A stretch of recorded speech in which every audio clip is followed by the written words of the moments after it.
Assalamualaikum warahmatullahi wabarakatuh. Apa kabar anak-anak? Sudah siap belajar hari ini? Pada video kali ini kita akan belajar tentang sumber daya alam. Coba Ananda perhatikan di sekeliling kita. Apakah Ananda menggunakan banyak benda dalam kehidupan sehari-hari seperti kursi, meja, sendok, buku, pensil, dan banyak hal yang Ananda gunakan. Tahukah Ananda dari mana bahan untuk membuat benda-benda tersebut? Apakah semua benda ini bagian dari sumber daya alam? Dan apa itu sumber daya alam? Baik, pada video kali ini kita akan belajar tentang sumber daya alam dan jenis-jenis dari sumber daya alam tersebut. Perhatikan videonya sampai selesai ya. Kita mulai dari definisi sumber daya alam ya.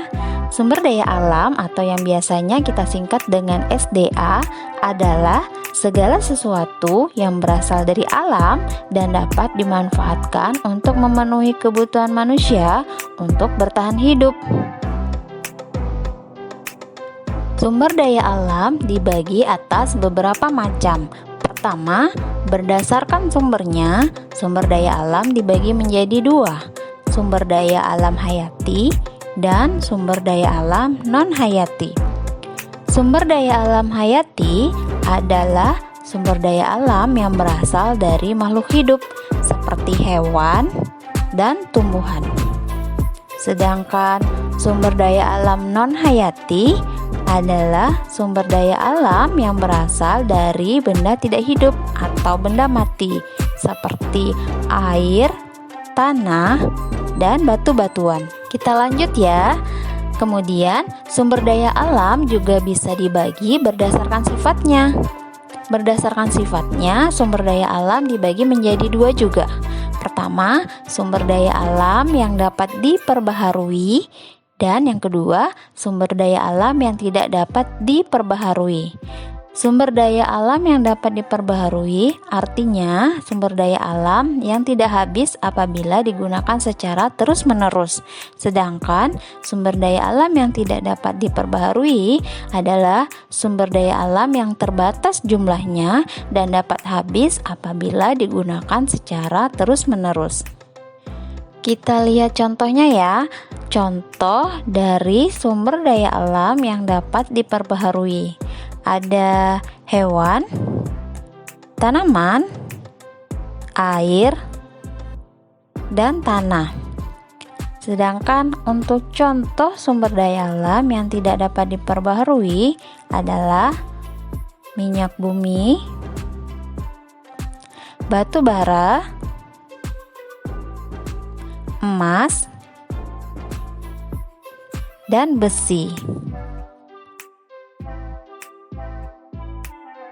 Pemanfaatan sumber daya alam. Sumber daya alam dapat dimanfaatkan untuk berbagai hal dalam kehidupan. Di antaranya dimanfaatkan sebagai bahan pangan.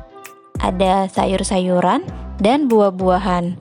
Yang kedua, dimanfaatkan sebagai bahan sandang, seperti pakaian. Yang ketiga, dimanfaatkan sebagai bahan papan, seperti rumah. Yang keempat, dimanfaatkan sebagai bahan obat-obatan. Yang kelima, dimanfaatkan sebagai bahan kosmetik dan kebutuhan sehari-hari lainnya. Sungguh banyak ya manfaat dari sumber daya alam. Jadi, sudah bisa menjawab ya pertanyaan di awal pembelajaran tadi, apakah semua benda ini bagian dari sumber daya alam? Jawabannya adalah iya, pintar. Mengapa? Karena benda-benda tersebut dibuat dengan memanfaatkan sumber daya alam yang ada di sekitar kita. Demikian tadi materi belajar kita hari ini tentang sumber daya alam, jenis-jenis sumber daya alam, dan pemanfaatan sumber daya alam. Semoga materi yang Ibu sampaikan mudah untuk dimengerti ya. Terima kasih sudah belajar hari ini. Sampai jumpa lagi pada materi berikutnya. Wassalamualaikum warahmatullahi wabarakatuh.